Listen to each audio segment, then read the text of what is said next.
Assalamu alaikum hurmatly Moskvada mekendештер, amansızlar. Sizler менен кайрадан эле Москва бар. Бүгүн күнгө жума 24 февраль.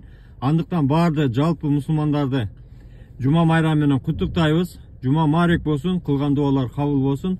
Бүгүн өткөнкү 9 айлык МТШдеги продление боюнча өтө көп суроолор, өтө көп WhatsApp'тан сообщениялар түштү. Ошолорго жалпылап бир жооп берип кетейин. Тугандар, ал жерде официально регистрация болот, 9 айга узартылат. Только жалаң гана таза регистрациядан өткөн, базада бар регистрацияларды гана кылабыз.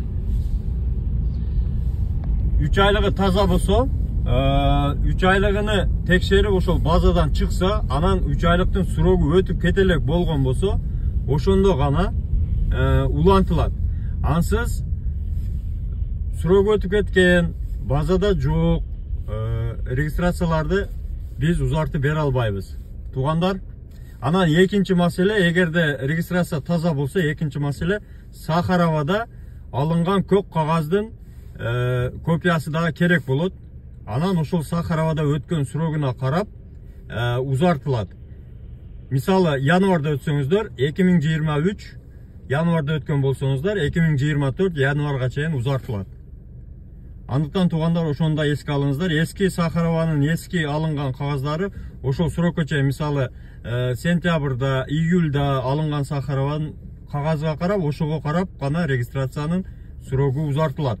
Эске алыңыздар тугандар. Андыктан өзүңүздөргө сак болуңуздар, документтерге так болуңуздар, аман болуңуздар тугандар.